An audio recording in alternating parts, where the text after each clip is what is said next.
Captain Michael out into the bridge, please. Captain Michael out into the bridge.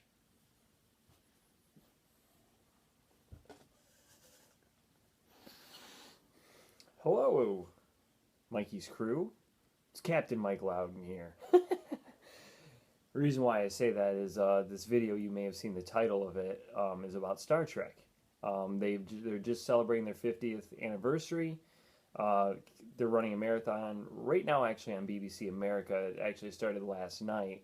They started with the episode that started it all, which was The Man Trap, even though Where No Man Has Gone Before was actually supposed to be the pilot, but somehow they aired that one in third, so I don't know. I guess they didn't care about the running order back in the day, and that's why that happened. Anyways, I want to talk about the memories that Star Trek has for me. Not just the original series, but all of them. Next Generation, Deep Space Nine, Voyager, Enterprise, all the movies. Um, I got hooked on Star Trek as a kid. My parents watch it, and the reason why I say watch it instead of watched it was because they still do. But back in the day, it was like, I was born in '88, so the original series was already history. There's already been 4 movies out at that time, and the Next Generation was in its second season at that point. So when I was growing up, I mean, I didn't get a chance to really see the Next Generation when it was new, but they did have like episodes on when I was young, starting to be, watching TV, maybe when I was like 6, 7 years old. They had them on like late at night, or even like uh, Saturdays during the evening, like maybe around 7, they'd have them on, or they'd have them on Sunday mornings. So I get a chance to watch Next Generation. Then I did watch the series finale of it. When that did air, I actually had that recorded for me and then watched it. Um, the original series actually was on as well. That was on like Channel 10 out of like Lansing, which, yeah, we did get that in our area. So I was able to watch like Star Trek in the afternoon when I get out of school. During the summertime, I get a chance to watch it as well on there. And then I think it was also on late at night on another. It might have been on Channel 10, but it might have been on another channel as well. Um, like during the summer when I wasn't in school, I was able to watch it late at night. But I was always really enjoyed watching those episodes. The series that I really grew up with was Star Trek Voyager. That was the one that came out. I think was that '95. It came out, if I remember correctly. So by that time, I was like 7 years old. So I'm starting to be able to comprehend things, and I really did enjoy Voyager. That actually was on for us. It was on NBC. It wasn't actually on UPN at that time. And then of course it switched over to UPN, and I was able to watch it after that. And Enterprise, I didn't really necessarily get into. I got into it a little bit, but I don't know why I didn't. Um, Maybe just because it was a crew that was completely unfamiliar with me. But I have seen all the Enterprise episodes since then. I did enjoy it, and of course I watched all the movies when they were coming out, and the ones that had come out before. And at that time, I really didn't get into Deep Space Nine, and I think that was maybe because I was going between Next Generation and then Voyager, and then I just skipped DS9, but I did see it later on. So, like I said, as a kid, I probably was more preferential to Voyager and Next Generation, although I did like the original series as well. But now, since I've seen every episode on DVD and I've seen every movie, my favorite, I'm going to have to say, is actually Deep Space Nine. I thought they actually had the best storytelling out of any of the series because, unlike the other ones where you're traveling around in a spaceship and you've got a new storyline every single week, with Deep Space Nine, you might actually have a story carry over to the next week just because of the fact, or carry even later down in farther episodes down the line, because it was set on a space station. So any problems or stories that come out there, they don't simply go away. They will stay right there unless, like, you're off exploring a planet somewhere. Then that is gonna stay there. But if you had a problem on the station, a storyline developed there, it's going to continue to develop in other episodes, which I think I really liked. And the whole, like, Dominion arc and how that was brought in, I thought was good because really at that time in season 1 and 2, it was kind of slow. They didn't really have a main focus. But then, once they brought in the Dominion at the end of season 2 and they introduced them, then they really got it going after that. And they got a really good storyline going. But let's talk about the movies now. When I was a kid, my favorite one actually was Star Trek: The Motion Picture. I watched that thing over and over and over again. My parents would tell you that. I mean, it was almost like once a week I was watching that movie, it seemed like. But now my favorite is probably definitely Wrath of Khan and Star Trek First Contact. Those two are probably my favorites. I do happen to own every single TV series, season of the TV series on DVD. I own every single movie that's came out as well. Of course, Star Trek Beyond has not come out in DVD yet, so I don't have that one. But I think that's coming out next month, so I'll be able to get it then. So that'll be great. But yeah, at first I don't even think I was going to own everyone, but then like when, because the prices for them were pretty high when they came out. It was like $120 just to buy one season, which was like really expensive. And nowadays it's like, you see TV series come out on DVD and they're like maybe $30 for a single season. So back in the day that was pretty expensive. But I bought most of mine actually used in like out of like used like DVD stores. So I think I got the first season of Star Trek. I got it at GameStop actually, and I got it for like maybe like $30-$40, which is what I usually paid for most of them anyways. And I bought the like the Next Generation ones and all the other ones off of Amazon. I think I got that for, well, I didn't get those for too bad. I think those were mostly between $20 and $30 as well. And then I bought like all the updated, movies because we had them all on VHS. So I bought them all on DVD. I bought like the collector's edition, so you got like the special features with it as well. But yeah, Star Trek has had a pretty big impact on me. I mean, it's really developed who I am. You just by watching the shows. I mean, they're not only good for entertainment purposes, but they tell great stories as well. They tell about issues of the day when they aired, and some of those issues actually are still pretty prevalent today. Actually, I mean, what I've learned from Star Trek is, treat everybody with respect.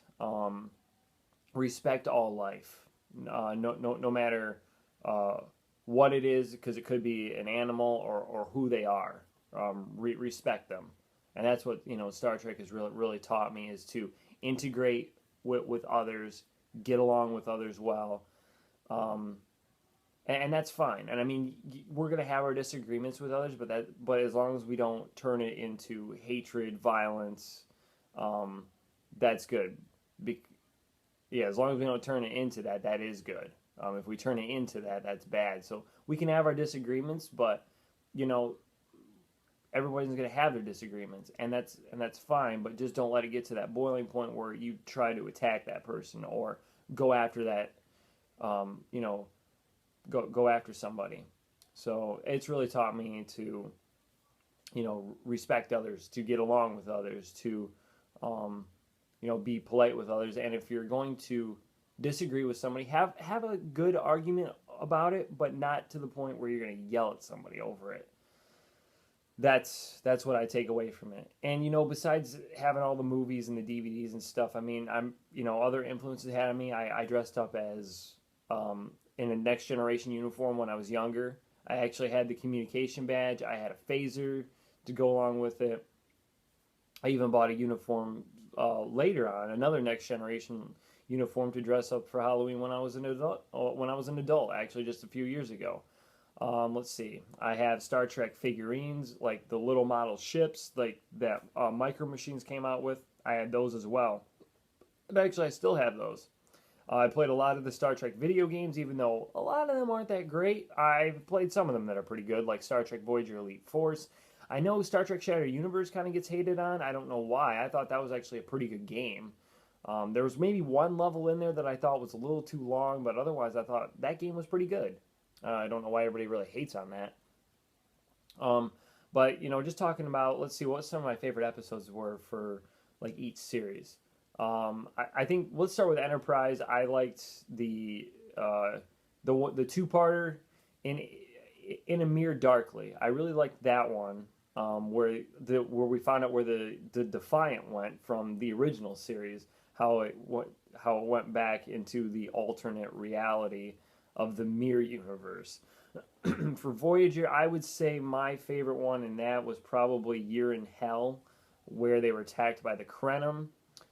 Deep Space Nine, I would say Far Beyond Your Stars was definitely my favorite one. I thought that was a great storytelling episode, reflected back on the 1950s and how sci-fi writing wasn't looked on upon really well, and how women were also not looked upon well as being writers, and also how African Americans weren't looked as well.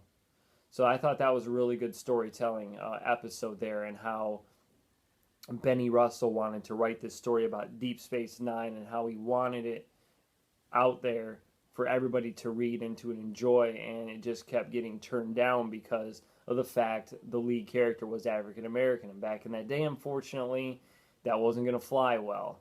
So that it's just sad that was like that back in that day. But there were other episodes I liked too. I liked the Mirror Universe episodes, the first one especially in the second season. I also liked the one where they introduced the Jem'Hadar and how they destroyed the Odyssey, which was a Galaxy class ship that looked like the Enterprise. So I think the reason why they did it like made it look like the Enterprise was getting destroyed there was because it's just to say, hey, these guys could go, look at how far these guys can go and destroy it. A Galaxy class starship, probably the best ship that we have in the fleet. So I thought that was a really good introduction of the Dominion there. And of course, you had the two-parter to start season 3 as well, The Search, where Odo met his people. There was a lot of good episodes in DS9. And then in Next Generation, I liked The Best of Both Worlds, of course. I liked All Good Things. And I liked the one, there was a lot of episodes I liked in Next Generation as well. Yesterday's Enterprise was a good one. Q Who, where the Borg was introduced. And also I liked the one where Picard was, gosh, I can't think of it right now. I think it's Chain of Command, I think is what it's called. The one where he was tortured by the Cardassians. In that two-part episode where the guy kept trying to say there are 5 lights, and Picard was defiant and saying there are 4 lights.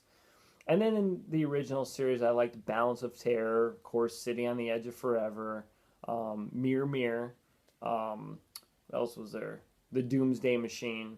There was a lot of episodes there I liked as well.